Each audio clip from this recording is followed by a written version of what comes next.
Pour cette nouvelle vidéo consacrée entièrement à un réalisateur, j'ai décidé de me diriger à nouveau vers ce merveilleux pays qu'est l'Angleterre. Un pays merveilleux, rempli de cuillères à thé, de mauvais temps, de petits sorciers, de bordel social interminable, pour ce putain de Brexit et de réalisateurs talentueux. Car on l'oublie souvent en mettant tout sur l'étiquette cinéma américain, mais beaucoup de réalisateurs anglophones que vous adorez sont anglais, comme par exemple Christopher Nolan. Vous saviez qu'il était anglais? Je suis sûr que non. Bref. J'ai déjà abordé la carrière d'Edgar Wright dans une précédente vidéo, et aujourd'hui j'ai décidé d'aborder le travail d'un homme qui a connu de gros succès comme de gros bides, qui a réalisé des films cultes comme des films oubliés. J'ai nommé Guy Ritchie.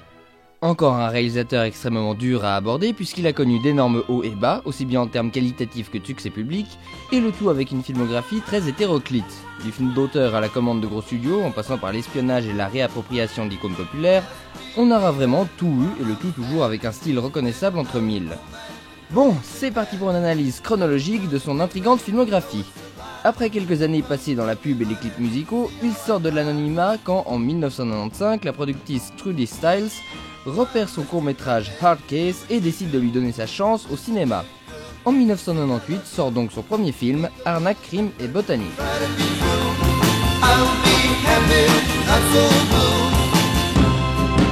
Lock, Stock and Two Smoking Barrels a malheureusement tous les problèmes classiques d'un premier film, puisque le tout baigne joyeusement dans un manque flagrant d'ambition et d'expérience.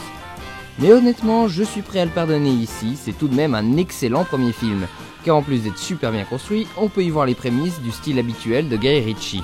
Je reviendrai plus en détail sur ce qui fait son style avec le film suivant, mais pour l'instant, on peut remarquer un soin particulier dans la narration, qui articule toujours le récit de manière intelligente, et qui s'amuse même des fois à raconter certains événements de manière non linéaire, en s'aidant du montage. Rien d'aussi travaillé de ce qu'il fera dans le futur, mais voilà, les bases sont là.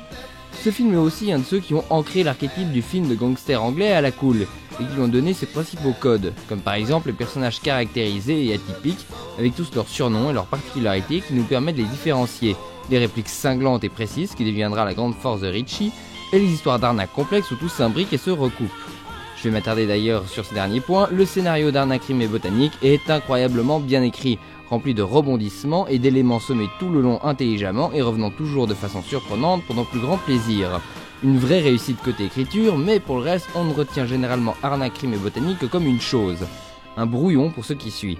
Et ce qui suit, c'est le film culte de Guy Ritchie, son chef-d'œuvre unanimement adoré, j'ai nommé Snatch. Ritchie reste ici dans la même substance que Arnaque, crime et botanique, et si je l'ai qualifié de brouillon, c'est déjà parce que Snatch réutilise certains de ses éléments, comme l'idée des amis qui se retrouvent endettés auprès de la mauvaise personne, de deux idiots engagés pour un braquage, certains des acteurs reviennent et on a carrément la scène La portière de voiture refaite avec le même acteur. Mais aussi, de l'aveu même du réalisateur, Snatch émane de sa volonté de faire ce qu'il n'avait pas pu faire sur Arnaque, et d'aller encore plus loin dans le genre, l'humour noir et le cynisme social. Et ce qu'il fait magistralement.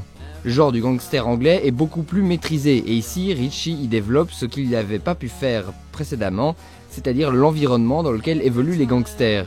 Ici, contrairement à Arnaque, on voit vraiment tous les niveaux de cette société criminelle anglaise que Guy Ritchie explore avec plaisir.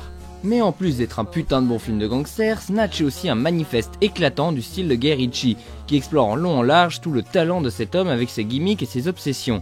Son travail sur l'image est particulièrement flagrant, on voit qu'il cherche toujours le bon plan, le plan parfait, celui qui reste en tête, celui qui marque, ainsi que de nombreuses idées de mise en scène pour appuyer le tout, comme les vignettes pour la scène des téléphones, ou le rythme d'image et de son.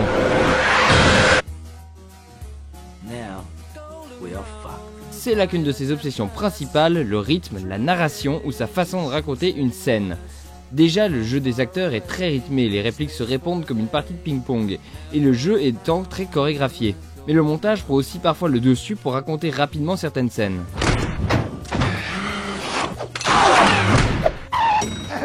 Et parfois, Ritchie s'amuse même à monter les scènes de manière non chronologique pour accentuer le rythme d'une scène. Mais on verra par la suite que le montage est généralement ce qu'il travaille le plus. Le scénario aussi déborde de la personnalité de Ritchie, même s'il est moins embrouillé que pour Arnaque, crime et botanique, qui débordait de rebondissements, celui de Snatch reste plus complexe, mais se déroule avec beaucoup de fluidité, toujours rempli d'histoires différentes, qui finissent par se croiser et se coupent sur des personnages hauts en couleur, avec des répliques piquantes incroyablement bien écrites. Car le scénario est aussi une des obsessions de Ritchie. Il aime les histoires complexes, les arnaques et les jeux d'esprit, Mais on aura toute l'occasion d'y revenir puisque ce dernier point sera l'objet d'une heure de gloire plus tard dans sa filmographie. Mais pour revenir à Snatch, ce fut une grosse réussite, un excellent film devenu culte. Avec Snatch, Guy Ritchie est lancé, le monde connaît désormais son style particulier et sérieusement avec un talent pareil, son film suivant ne peut être que bon, non ? Si seulement. Swept Away ou À la dérive en français est un remake du film italien Vers un destin insolite sur les flots bleus de l'été. Un espèce de drame social à la Robinson Crusoe.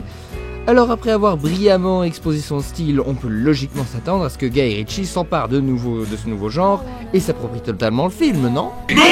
Alors avant de turbo défoncer cet immondice, je vais être un petit peu gentil. On peut déceler d'infimes traces de la personnalité de Ritchie. Vers le début, une des scènes est montée de manière non linéaire, et à la 23e minute, il y a un jeu d'échecs, jeu qu'affectionne Guy Ritchie. Voilà, c'est tout. Le reste, nada. Aucune transition de musique, pas d'idée originale de mise en scène, et même son travail sur l'image est absent. Je veux dire, ok, par moments c'est joli, mais c'est la Méditerranée, c'est de toute façon joli. Guy Ritchie, c'est le mec capable de rendre un match de boxe clandestin sublime, alors la Méditerranée, c'est franchement flemmard. Et même la narration et le rythme dans lequel il excelle habituellement sont foirés. Non seulement c'est raconté de manière chiante et linéaire, mais en plus on en arrive à utiliser un des pires procédés narratifs qui soit pour montrer qu'un personnage se sent mal, et il n'ose pas agir en montrant une scène dégénérée, puis on nous révèle après coup qu'en fait, c'est dans la tête du personnage. C'est tellement basique et cliché, il y a ça dans toutes les mauvaises comédies américaines.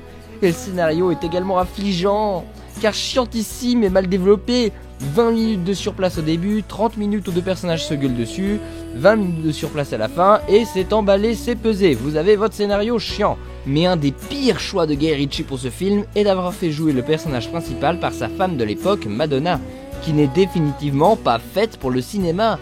Elle joue ici une pute, pas vraiment le moyen de dire ça autrement. Le film lui-même passe son temps à la définir comme une connasse, à tel point que ça en devient ridicule, car le film essaie quand même de nous faire croire qu'elle était malheureuse à cause de sa position sociale, alors qu'on voit clairement que ses amis riches ont nettement plus de retenue et de bonne manière qu'elle.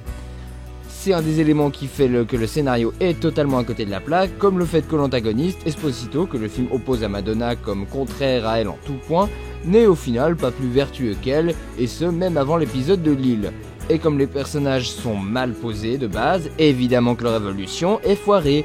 Madonna changera soudainement de tempérament en 2 scènes, alors qu'Esposito sombre dans le vice, allant jusqu'à essayer de violer Madonna, événement qui améliorera considérablement leur relation, puisqu'ils tomberont amoureux, et c'est lors de cette scène que Madonna se soumet totalement à son agresseur. Vous le voyez, les bons messages ? Swept Away est une débâcle artistique sans nom, au développement totalement à l'ouest, dans lequel Guy Ritchie ne s'est même pas donné la peine d'y mettre le moindre effort, thème ou gimmick. Et dire qu'il a réalisé cette horreur juste après Snatch, là c'est plus un grand écart, c'est un triple salto arrière sur un zèbre unijambiste debout sur un éléphant en équilibre sur 2 pattes. Et bien sûr, le public n'a pas suivi, mais genre, vraiment pas. Pour ses 10 millions de budget, le film a rapporté 598 000 $, même pas 7% de son budget. Personne n'est allé voir ce truc. Pour se remettre de ces catastrophes, Guy Ritchie se doit de revenir avec du lourd. Et c'est pour ça qu'il choisit de reprendre le genre du gangster, mais un peu différent.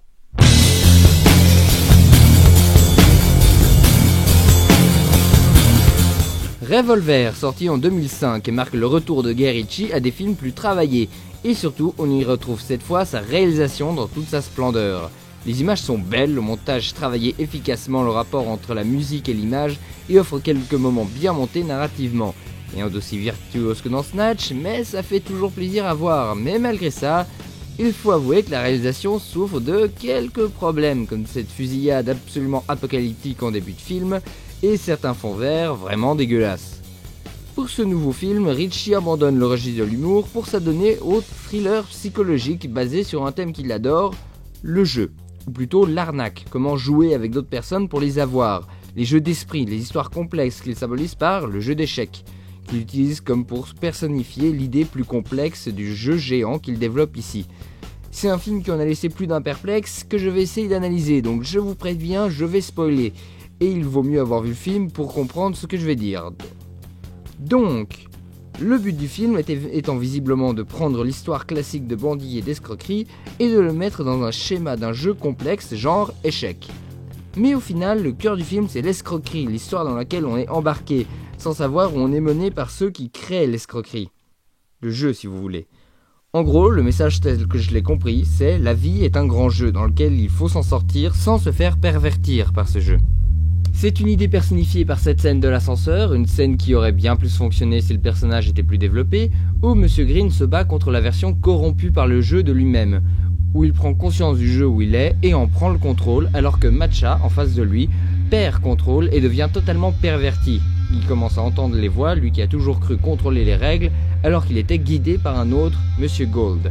Entité jamais résolue dans le film, mais qui pourrait bien représenter l'avidité qui nous guide dans le jeu de la vie. Restent les deux, Zack et Avi, qui sont probablement juste dans la tête de Green, étant la personnification de son envie de vengeance. Mais à ce moment-là, on peut légitimement se demander pourquoi est-ce que le frère de Green parle de ces deux Gus qui sont censés être dans sa tête. Bonne question. En fait, le film n'y répond jamais. Enfin, tout ça reste horriblement abstrait et confus, clairement pas dénué de défauts, certains personnages manquent cruellement de développement, comme Max Strong, ce qui rend son retournement assez inexplicable, et d'autres éléments manquent de pertinence, comme ces putains de passages à l'animation que je ne comprends pas, et enfin ces médecins, comment peuvent-ils lui diagnostiquer une maladie imaginaire, puisque cette maladie n'existe probablement pas? Eux aussi ils les imaginent? Et si tout ça n'était qu'un délire de Green quand il est en prison? What a twist! En vérité, on n'en sait rien, et ce joyeux bordel narratif rempli d'incohérences au sein de son propre développement incompréhensible n'a évidemment pas trouvé son public non plus. Et face à ce nouvel échec critique, Guy Ritchie décide de revenir à ce qui a fait ses premiers succès, le gangster anglais. Rock'n'Rolla raconte l'histoire classique d'amis qui se retrouvent endettés à la mauvaise personne. Rien de nouveau sous le soleil, vous me direz. Mais ça, on s'en fout. L'important, c'est comment le film est géré, la classe qu'il dégage. Alors, comment Guy Ritchie s'en sort de ce côté? Bah, pas très bien. L'intro est excellente, elle démontre d'un vrai style ritchien qui fait plaisir à voir. Mais après, plus rien. On a l'impression de voir une mauvaise copie de Snatch atténuée à tous les niveaux. Visuellement, c'est moche. C'est plat et inintéressant, le rythme et la narration sont affreusement basiques et linéaires, seule cette scène s'autorise un montage plus déconstruit, mais le reste, y a rien du tout. Le scénario aussi devient classique et sans intérêt, sans gros rebondissements ou histoire complexe, aucune réplique marquante et l'humour qui faisait généralement tout l'intérêt de ce genre de film est ici absent. Je sais que c'est pour favoriser l'histoire, mais on va être honnête 2 secondes, son histoire d'immobilier clandestin, on s'en branle. Qu'on se comprenne, c'est pas mauvais, c'est juste sans saveur, et entre ces personnages mal gérés et ces histoires non conclues, comme l'intrigue de la secrétaire russe et du tableau, le film est totalement oubliable, et c'est pas l'annonce d'une suite qui ne verra jamais le jour en début de générique qui changera quoi que ce soit. Bien qu'on ne peut pas parler d'échec, Rock'n'Rolla est loin d'être un succès. Il cherche désespérément de retrouver grâce auprès du grand public, quand Warner va lui proposer le projet qui va totalement changer sa carrière. Cheese!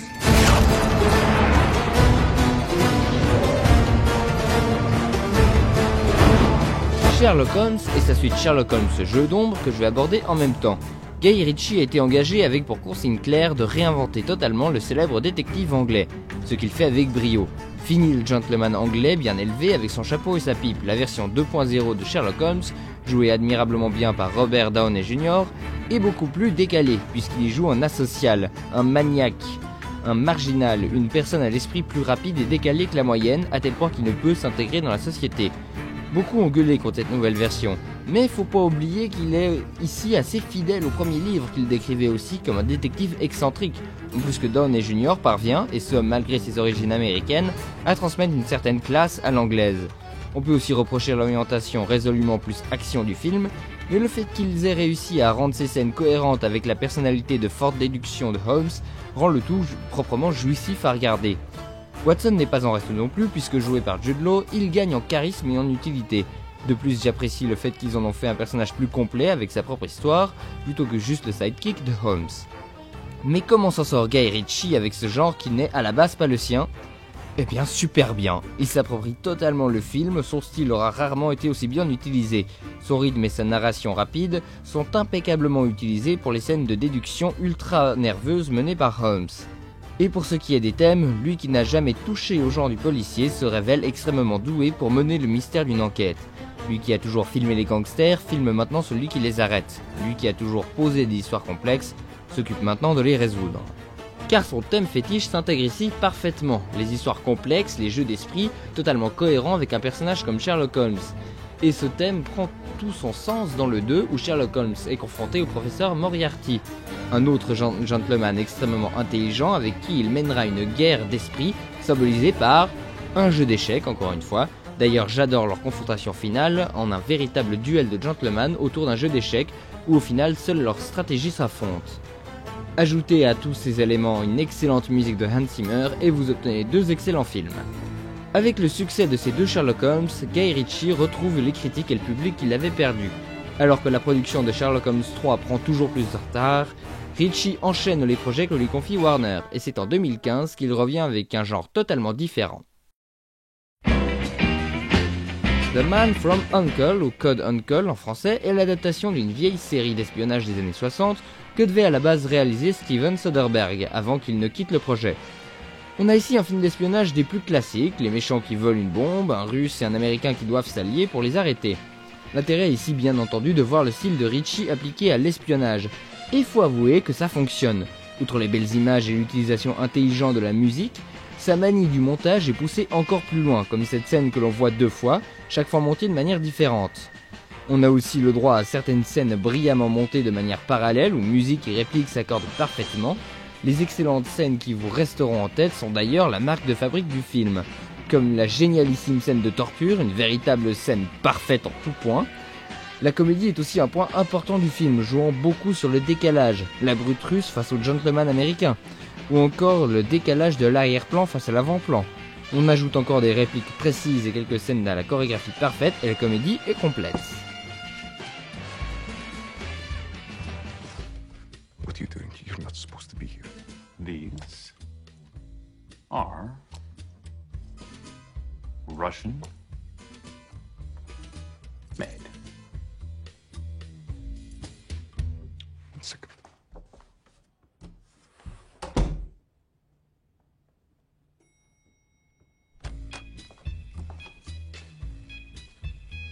These are American made. And very low tech. That bow tie doesn't work with that suit.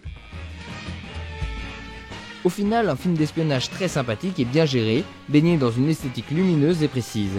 Un excellent moment, mais pas un film particulièrement important dans sa filmographie. En tout cas au vu de ce qui va suivre. Car après Code Uncle, Guy Ritchie concrétise enfin un projet que la Warner porte depuis 2010. Un film qui devait être le départ d'une nouvelle saga réinventant une légende, une véritable icône culturelle très populaire, et cette icône ce n'est nul autre que le roi Arthur.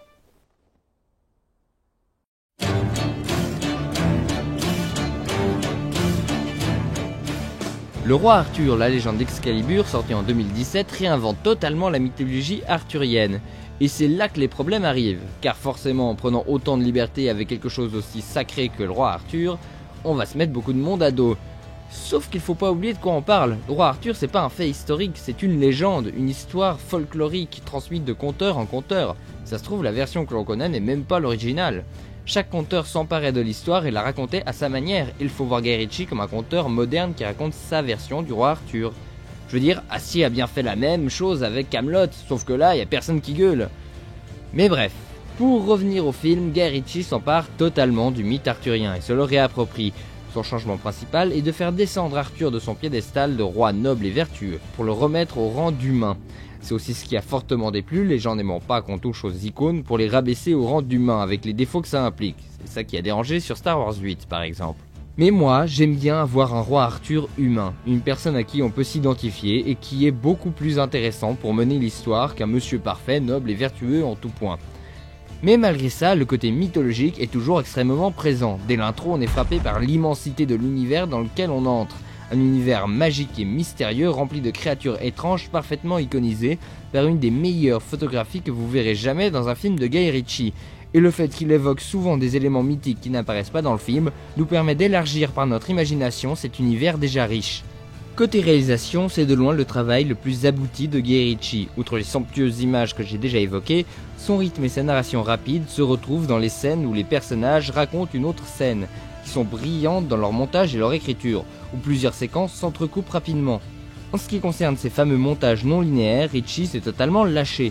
On aura souvent des particularités comme des bouts de la scène suivante qui se retrouvent dans la scène précédente, ou alors on peut aussi citer le passage des terres obscures qui pousse carrément le vice jusqu'à monter 3 scènes différentes en parallèle.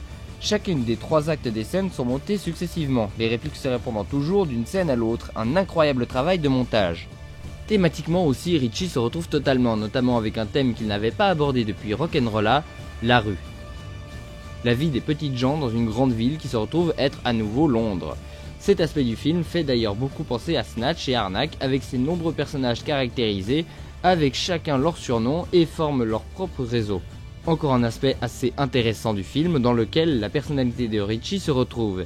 Et pour finir, il faut bien sûr parler de l'excellent travail sonore et de cette incroyable musique composée par Daniel Pemberton, remplie de son celtique qui participe grandement à l'ambiance unique du film.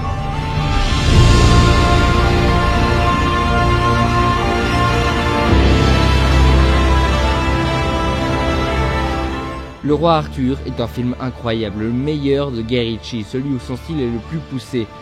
Mais malheureusement, ça n'est pas passé. Le film fut un monumental échec critique et commercial, le film ne réussissant pas à rembourser son budget, et le projet de Guy Ritchie d'une saga de 6 films est tué dans l'œuf. Mais alors que le public lui tourne à nouveau le dos, Ritchie est repêché de justesse par un autre gros studio pour s'occuper d'un de leurs projets.